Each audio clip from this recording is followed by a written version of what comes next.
하나님 아버지, 이 시간 우리가 예배드리는 순서 중에 하나로 하나님 형식적으로 주의 말씀 듣지 않도록 도와주시고 존엄하시고 존귀하신 하나님, 이 시간 나에게 주신 말씀으로 두렵고 떨리는 마음으로 말씀을 받게 도와주시고 그들에게 순종하는 자들에게 주시는 하늘의 복을 충만하게 누리게 하여 주옵소서.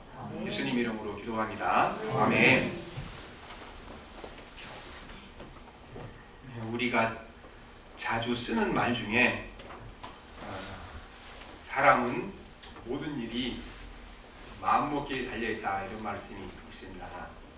사람에게는 외부적인 사건보다는 내 마음속에서 일어난 사건이 훨씬 중요합니다.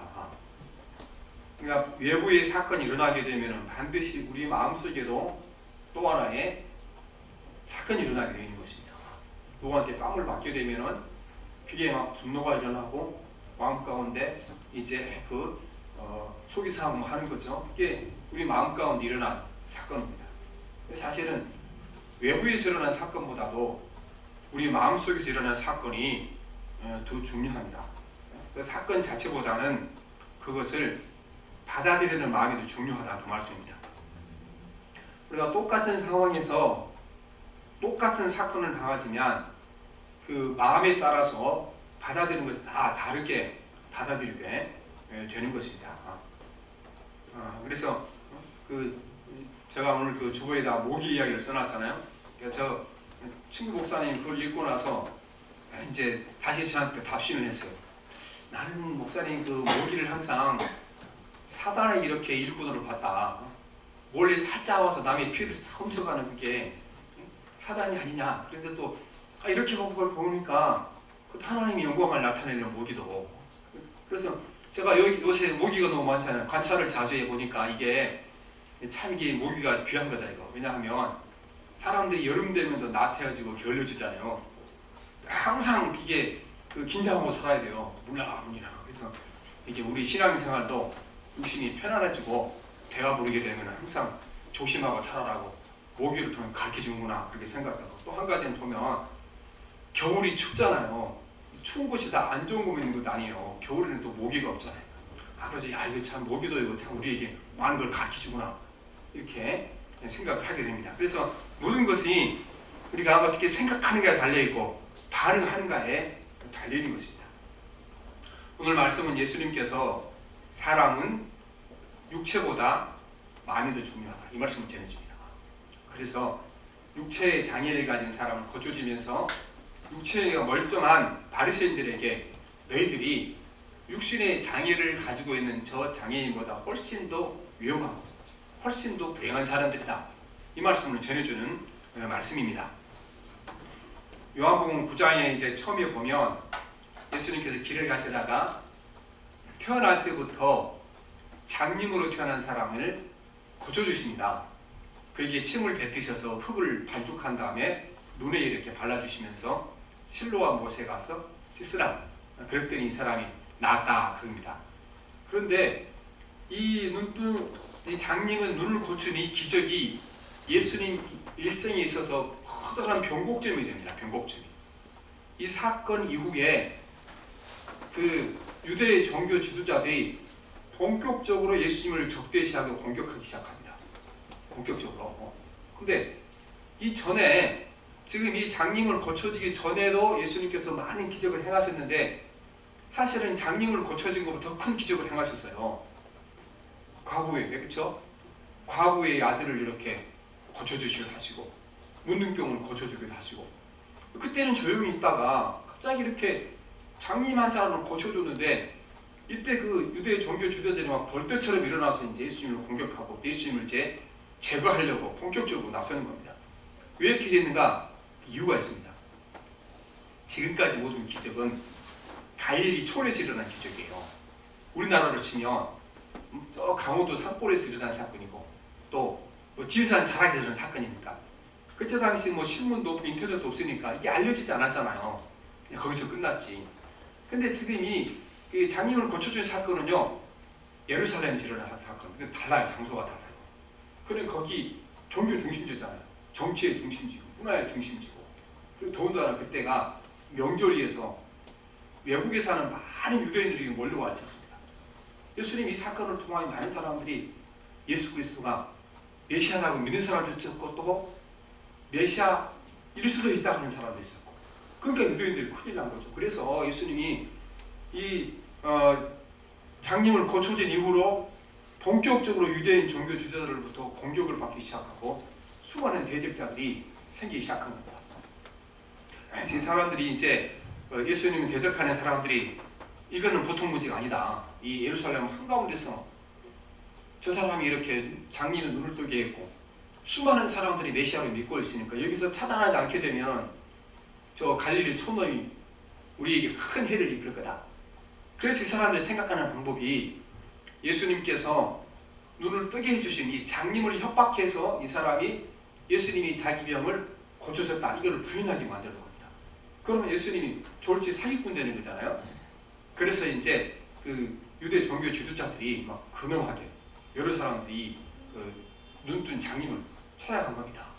이 사람들은 간단하게 생각했어요. 왜냐하면 이 사람이 평생 장님으로 살았기 때문에 배운 것도 없고 또 뭐 지위를 가져본 수도 없고 더군다나 가난하게 살았고 이렇게 하니까 그 유대 종교 지도자를 막 기라성 같은 사람들이 가서 몇 마디 하면은 이 사람이 협박에 못 이겨서 자기 말을 들어줄 줄 알았어요. 그래서 그 사람에게 이제 나는 예수가 눈을 뜨게 한 사람이 아닙니다. 이 말을 듣기로 원했죠. 그런데 의외로 이 사람이 강직한 사람이었습니다. 작은 마음대로 안 되는 거 이것이. 그래서 오히려 이 사람이 그 기라성 같은 사람들 그 시대 세상을 이끌어가던 그 유리한 사람들 앞에서 꼼짝하지 않고 그 사람을 꼼짝 못하게 만드는 이 사람이, 첫째는 이 사람이 이제 오히려 이 사람들을 훈계합니다. 바리새인들을 훈계합니다. 어떻게 훈계하냐 그러면 오늘 9장 30절 말씀 한번 봅시다. 시작. 그 사람이 대답하이르되 이상하다. 이 사람이 내 눈을 뜨게 하였을 때 당신들은 그가 어디서 왔는지 알지 못합니다. 바리새인과 서기관을 찾아오는데 내가 알기로는 바리새인, 서기관 당신들은 공부를 많이 한 사람 아니냐, 박사들 아니냐. 근데 어떻게 이렇게 유리한 사람이 나와서 여태껏 역사에 있어서 장님을 눈을 뜨게 한 사람이 없었는데 아니 저런 유리한 사람이 어디서 온 줄을 너희들이 모르고 있냐, 그 얘기한 거예요 이 사람이. 그러니까 황당하죠. 이 사람들이 몇 마디 하면 그냥 꼼짝 못할 줄 알았는데 오히려 이 눈을 뜨게 된 장님이 이 사람들을 야단치는 거예요. 어떻게 당신은 공부를 그렇게 많이 한 사람이 저렇게 큰일 난 사람이 어디서 온지도 모르고 누구인지도 모르냐, 이렇게 그 사람들을 공격하는 겁니다. 그 다음에 이 사람이 나는 이 예수라는 분이 내 눈을 뜨게 해주고 확신한다. 이거 부인하기로 왔는데 확신한다고 또 확신을 말하는 겁니다. 9장 24절 25절이 그 말씀이거든요. 봅시다. 시작. 24절. 이에 그들이 내민이었던 사람을 두 번째 불러이르되 너는 하나님 영광을 보리라. 우리는 이 사람이 죄인인지 아노라. 대답하되 그가 죄인인지 내가 알지 못하나 한 가지 아는 것은 내가 내민으로 있다가 지금 보는 그것입니다. 이 사람들이 이제 예수가 나를 눈을 뜨게 하지 않았다 이 말을 들으려는데 이게 안 되잖아요. 그렇죠? 너무 강직해서 안 되니까 이제 두 번째는 이 사람을 설득하는 겁니다. 네 눈을 뜨게 해줬지만 너 눈을 뜨게 해준 예수라는 사람은 이 사람들은 이제 하나님의 사람 아니다. 거짓말쟁이다. 그렇게 얘기한 겁니다.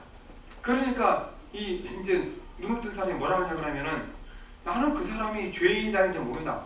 한 가지 분명한 것은 그분이 내 눈을 뜨게 했다. 그리고 하나님께서 이렇게 죄인에게 은혜를 주셔서 눈을 뜨게 하는 기적을 일으킬 수 없다. 이렇게 또 자기들이 하고 예수님을 옹호합니다. 그 말씀이 9장 31절 33절에서 봅시다. 시작. 하나님이 죄인들의 말을 듣지 아니하시고 경건하면 뜻대로 행하는 자의 말을 들으시는 줄을 우리가 알아야 창세인으로 맹인으로 난 자의 눈을 뜨게 하였다함을 듣지 못하였으니 이 사람이 하나님께로부터 오지 아니하였으면 아무 일도 할 수 없으리이다. 이렇게 말씀하죠. 그래 결국 이 정말 이 평생 장님으로 거지처럼 살아가는 눈을 뜨는 한 사람, 이 사람을 예루살렘의 모든 종교 지도자들 이 사람들이 협박하여 자기들 말을 듣게 하는데 실패한 겁니다.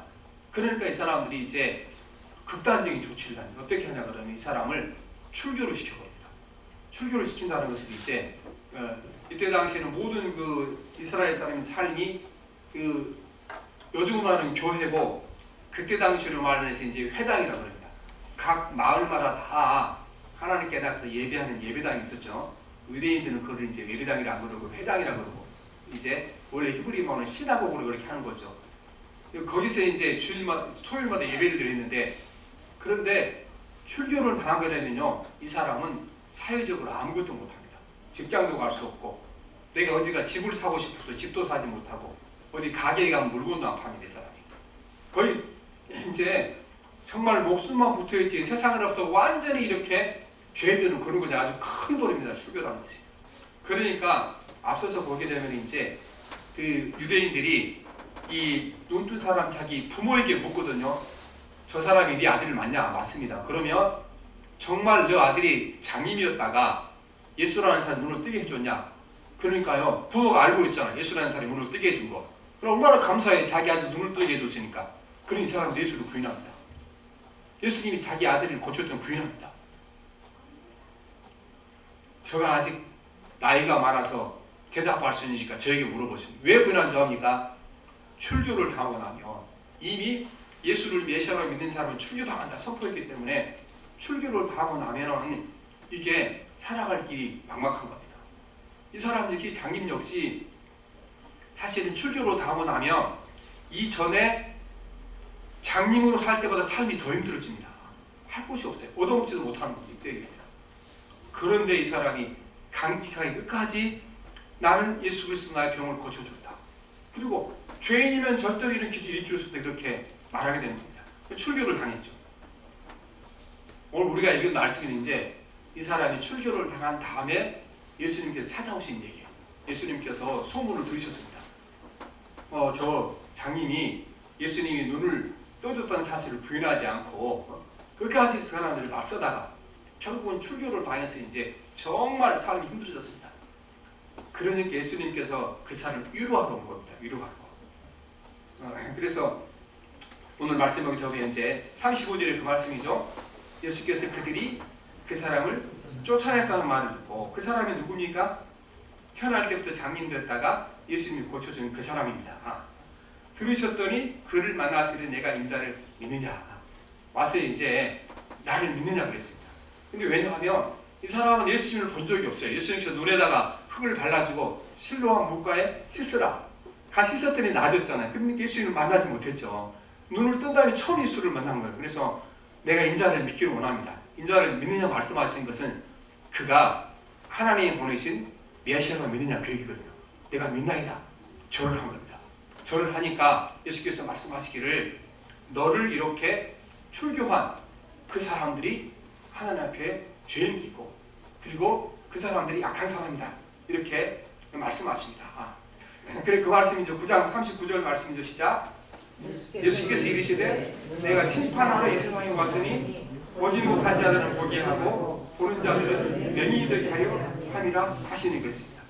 이 사람을 위로하기 위하여 진짜 맹인은 너가 아니고 그 바리새인들과 서기관들이 진짜 맹인이다. 내가 이렇게 이게 태어날 때부터 장애인 사람을 고치는 것을 소식을 듣고 보았으면 내가 메시아라는 것을 알아야 되는데 그들이 내가 메시아라는 것을 알지 못한 것은 그들이 마음의 눈이 어두워서 장애인이기 때문에 보지 못한다. 이렇게 예수님께서 말씀하시는 것입니다. 그러자 바리새인들이 즉각 반격합니다. 왜냐하면 이때 바리새인들이 늘 예수님을 감시하고 다녔습니다. 예수님을 책임잡기 위해서. 이제 그 눈을 뜬 환자도 감시하고 다니고. 그러다가 이제 예수님께서 이렇게 말씀하십니다. 세상이 보지 못하는 자들은 보게 하고 보는 자들은 맹인이 되게 함이라. 이 말을 듣고 바리새인들이 즉각 반격하는데 그 말씀이 9장 41절입니다. 봅시다. 시작. 40절 시작.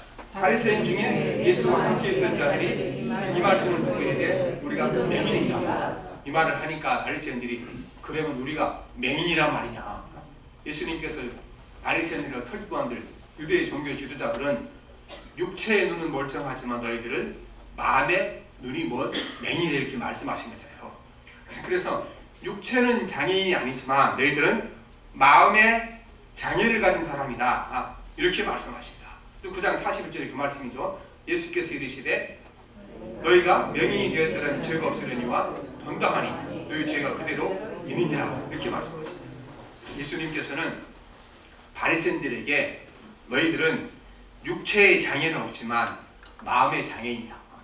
마음의 장애인이 되기 때문에 하나님의 아들인 내가 와도 알지도 못하고, 그리고 이제 이 사람들이 직업이 뭡니까? 눈만 뜨면 성경 말씀 읽고 기도하는 것이 이 사람의 직업이잖아요. 성경에서 소개한 분이 누구를 소개합니까? 예수 그리스도를, 메시아를 소개하는 거잖아요. 평생 자기들이 눈만 뜨면 했던 그 성경 속에서 예수를 발견하지 못한 거예요. 하나님을 모르는 거예요. 왜 그러냐?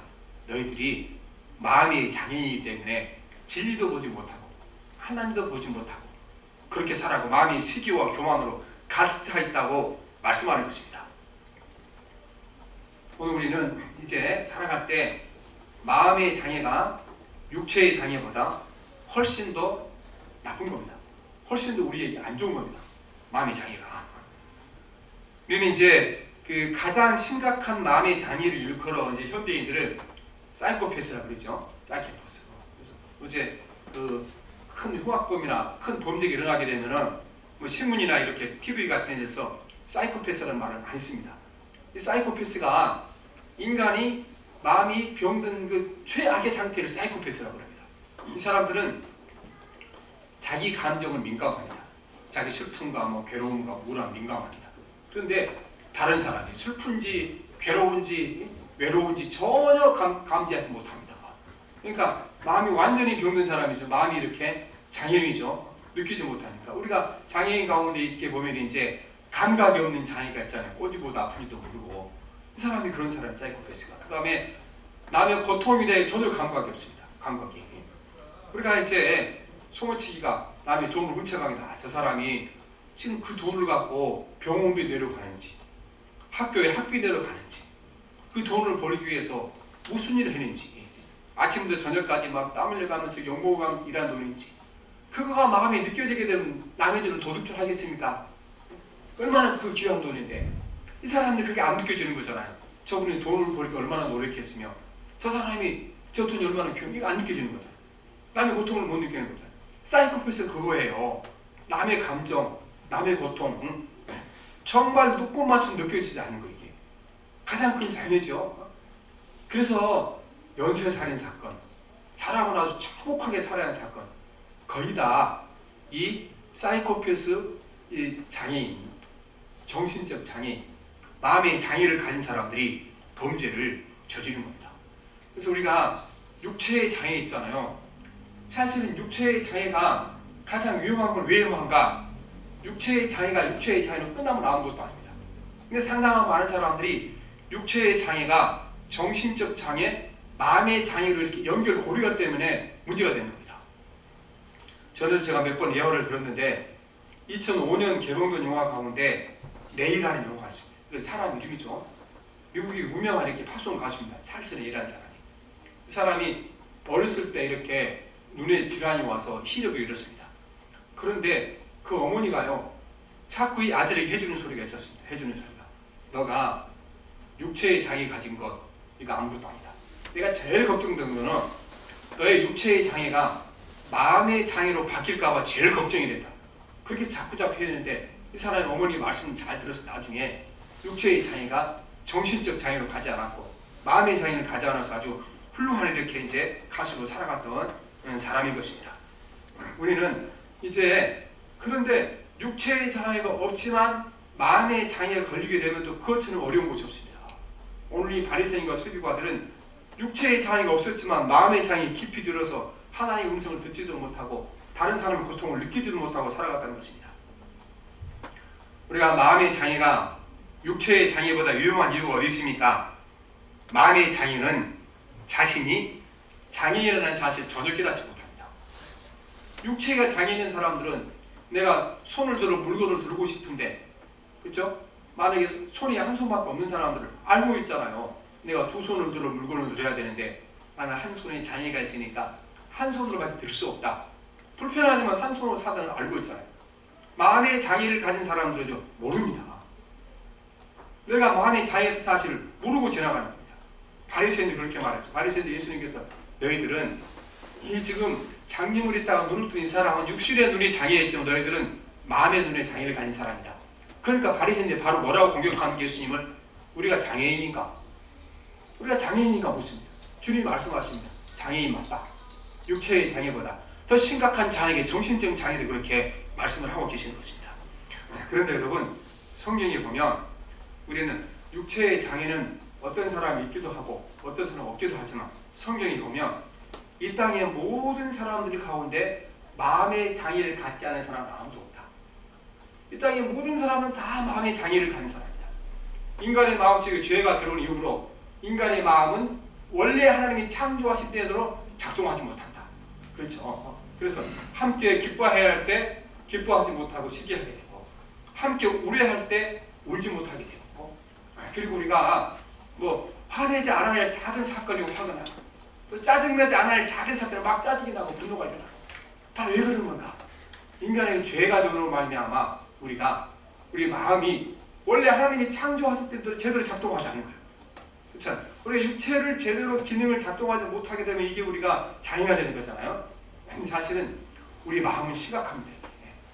그래서 우리 모두가 다 하나님 앞에 장애인이다, 마음의 장애인이다 이 말씀을 로마서 3장 10절 18절에 보면 아주 명확하게 우리에게 말씀하고 있습니다.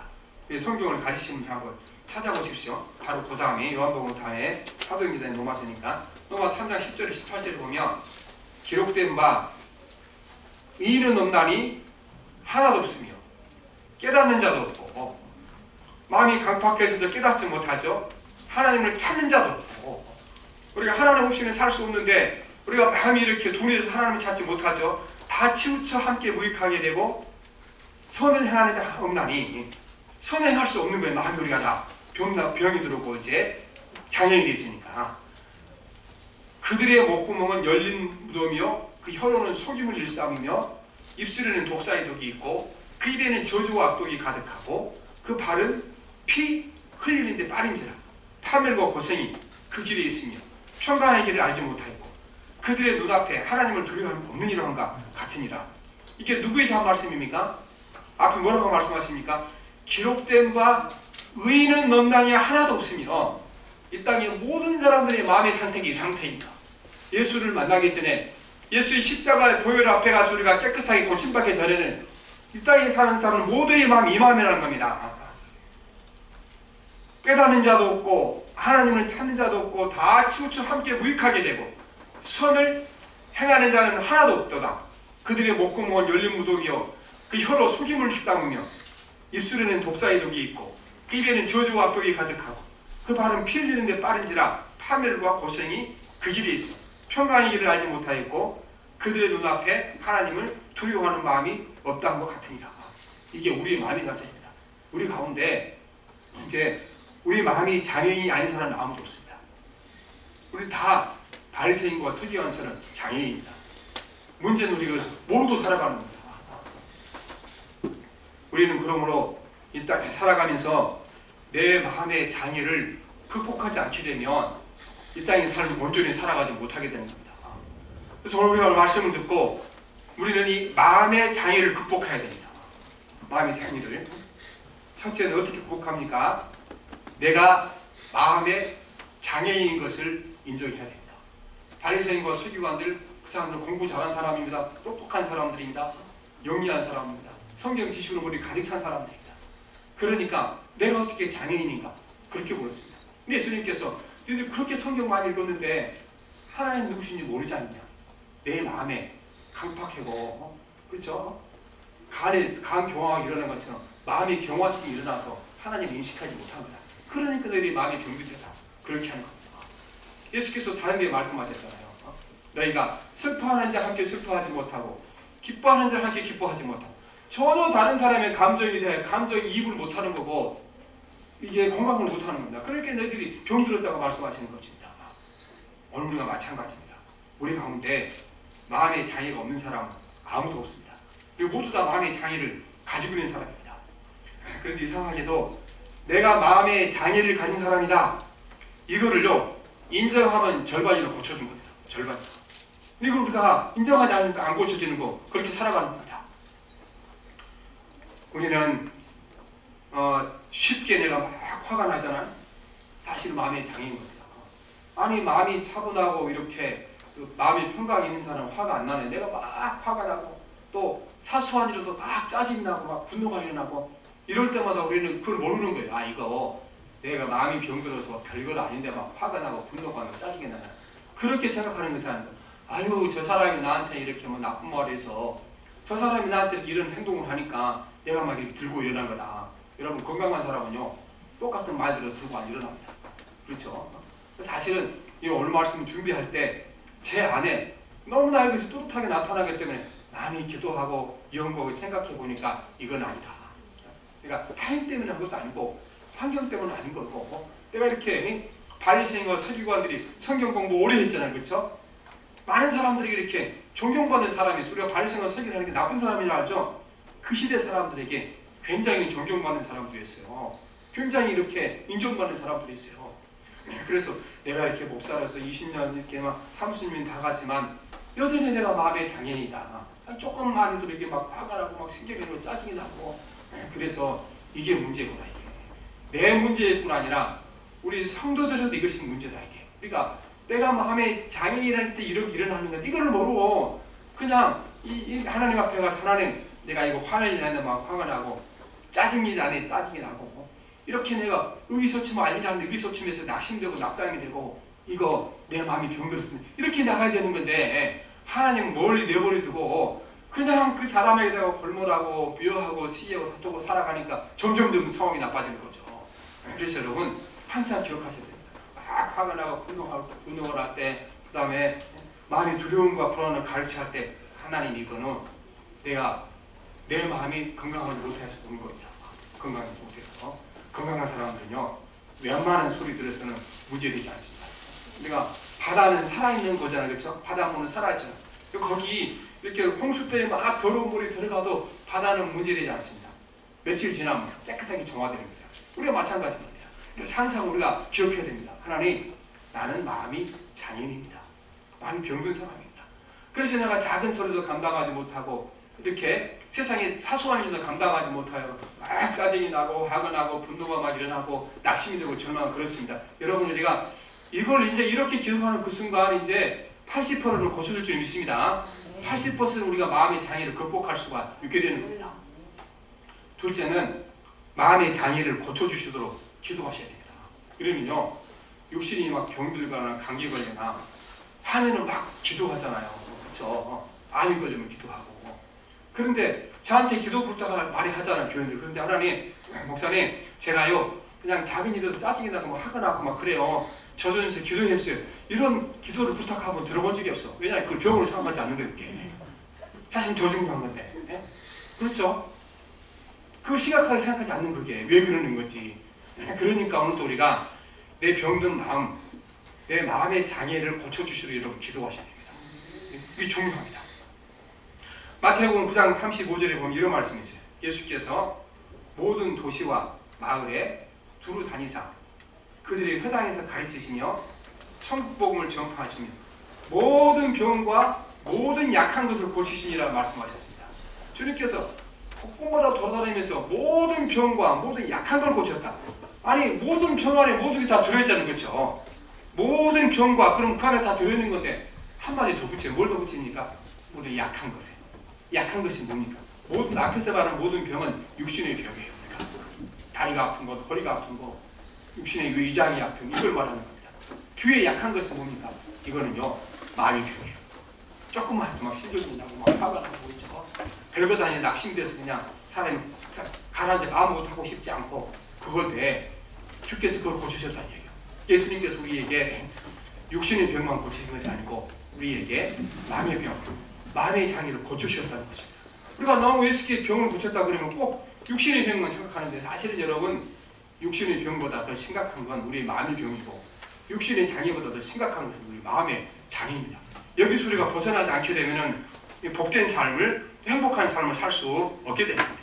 그 다음에 이제 히브리서 12장 12절에 보면 이런 말씀이 있어요. 13, 12절, 13절에 보면 그러므로 피곤한 손과 연약한 무릎을 이렇게 세우고 너희 발을 위하여 곧은 길을 만들어 저는 다리로 하여금 어그러지지 않고 고침을 받게 하라.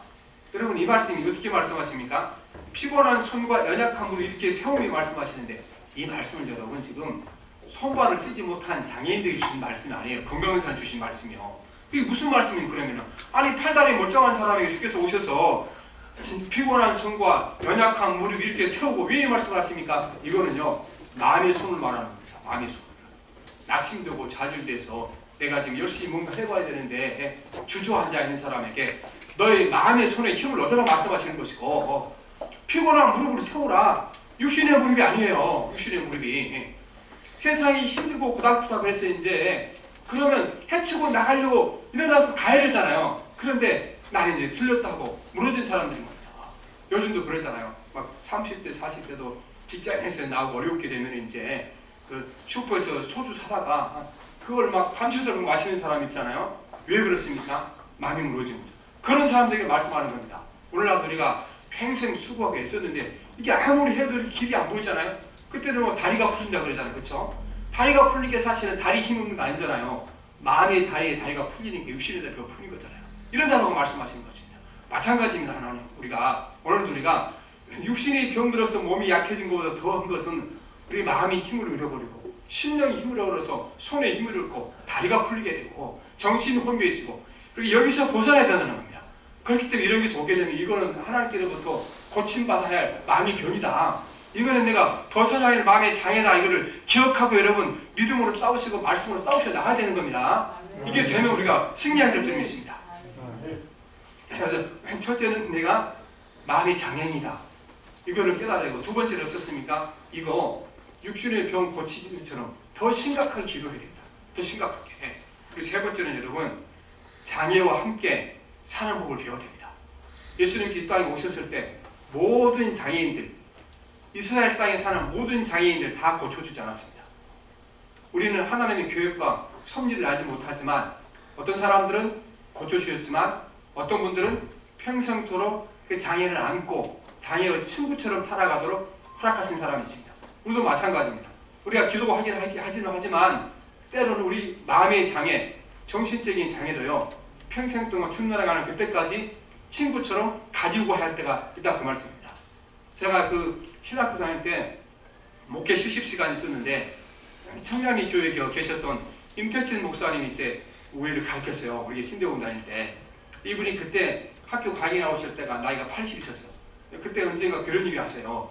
내가 여러분 젊어서부터 혈기가 좀 있어서 참 고생을 많이 목회하는 힘들었는데 내가 80이 됐는데 요즘도 이렇게 이제 80이니까 목회 안 하잖아요.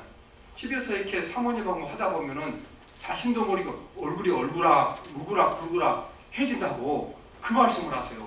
맞아요. 그렇게 훌륭한 목사님이지만 그렇습니다. 오늘 우리도 마찬가지로요. 육신의 장애를 안고 가는 것처럼 어떤 의미에서 이제 우리 정신적 장애, 마음의 장애도 안고 가야 되는 겁니다. 이 장애가 여러 가지로 오겠죠. 부모를 통해서도 환경을 오기도 합니다. 어떤 사람 여러분 막 성격이 급한 사람 주님 하시는 그때까지 급해야 되는 거죠. 차분하지 못한 거.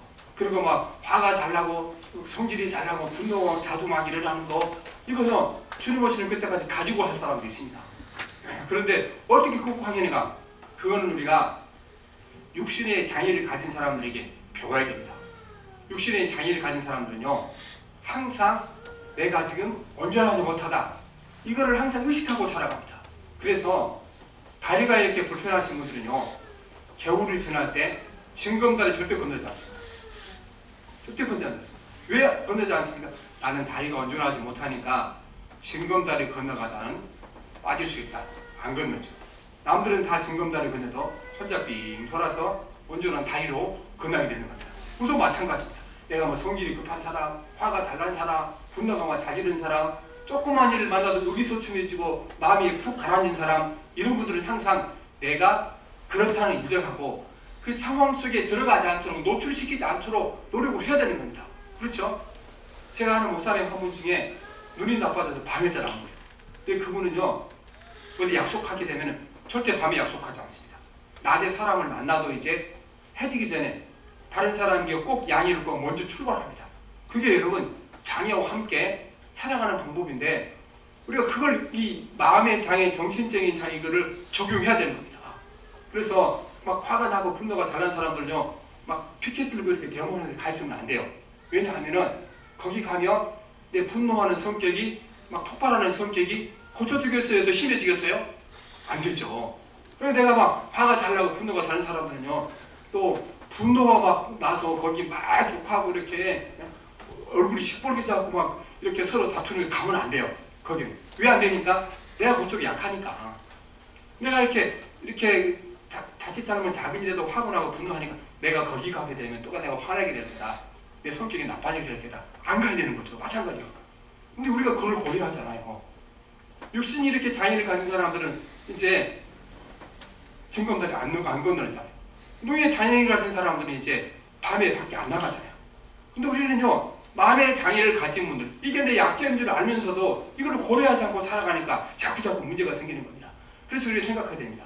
세 번째는 여러분, 우리는 양궁선수에게 배우자. 양궁선수. 우리의 감정과 느낌이라는 것은 이게 사실은 바람 같은 거거든요. 바람은 내 힘으로 제어가 됩니까? 안 되니까? 안 되죠. 어떻게 바람을 내가 제어합니까? 양궁선수도 마찬가지. 양궁을 나에 쏘잖아요. 이 사람들 그런데 바람이 그러면 어떻게 쏩니까? 바람이 오른쪽에서 왼쪽으로 불죠. 그럼 화살을 겨눌 때, 관역을 겨눌 때 그걸 보고 어조준이라고 어조준.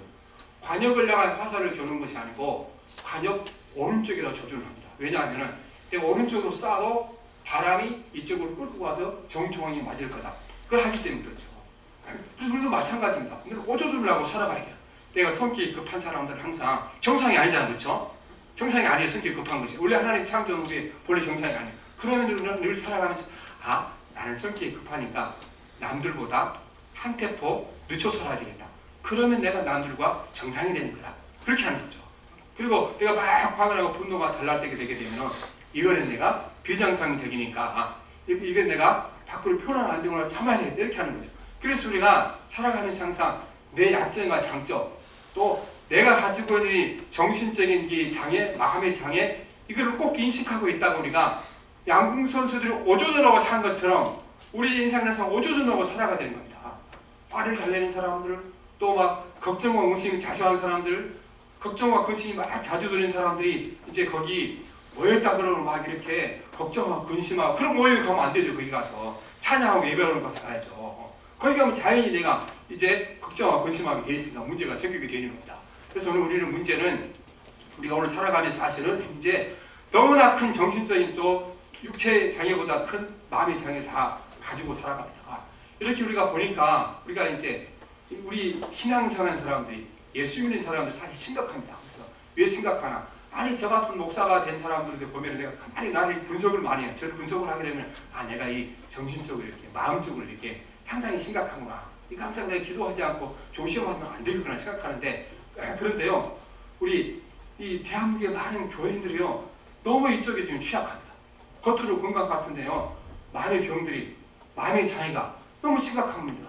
그러니까 우리가 이제 예수 믿는 사람 하면 우리 어떻게 사람들 느껴야 되는 교회 다니는 사람들은 이제 마음이 착하고 또 이제 이렇게 남한테 온순하고 온유하고 이렇게 인식이 돼야 되잖아요. 근데 저나 여러분 지금 생각하기에 세상 사람 우리를 그렇게 생각하지 않잖아. 왜 그렇게 생각합니까? 우리가요 너무나 정신적인 차이가 큰 거예요. 너무나 우리 마음의 차이가 큰 거예요. 그러니까 오늘부터 우리가 이제 하나님 앞에 마음의 장애를 극복하시길 바랍니다. 이 장애가 극복될 때 우리가 행복해질 겁니다. 그리고 마음의 장애가 극복되면 육신의 장애는 저절로 해결될 줄 믿습니다. 육신의 장애가 있어도 우리가 성공적으로 행복하게 복된 삶을 살 수 있는 은혜가 우리 삶에 임하게 될 줄 믿습니다. 기도합니다. 살아계신 하나님 아버지, 성경이 말씀하시기를 이 땅에 육체의 장애는 있는 사람 없는 사람이 있지만 이 땅에 모든 사람들은 다 하나님 아버지 마음의 장애인들이고 정신적인 장애에서 하나님을 알지 못하고 하나님 남의 고통을 느끼지 못하고 또 자기 화를 절제하지 못하고 분노를 절제하지 못하는 세상에 산다고 말씀하셨습니다. 하나님 우리가 육체의 장애보다 이 마음의 장애, 정신적인 장애가 얼마나 심각한 것을 깨닫게 도와주셔서 항상 나는 하나님 아버지 연약하고 부족하여 장애자라는 사실을 깨닫게 도와서 조심하여 살게 도와주시고, 또한 우리가 육체의 질병을 고쳐달라고 기도하는 것처럼 내 마음의 장애와 마음의 병과 정신의 질병들 고쳐달라고 주님께 부르짖어 기도하게 도와주시옵시고, 또 하나님 아버지 우리가 이 장애를 가지고 살아가도록 지혜를 허락하여 주시기 원합니다. 내 약한 곳에 하나님은 터지지 않도록 조심하게 도와주시고 주의하게 도우셔서 하나님 아버지 우리가 이 장애를 통하여 더욱더 겸손해지게 도와주시고 낮아지게 도와주시고 주님께 가까이 갈수록 은혜를 주시옵소서. 예수님 이름으로 기도합니다. 아멘. 우리 414장 찬송합니다. 414장.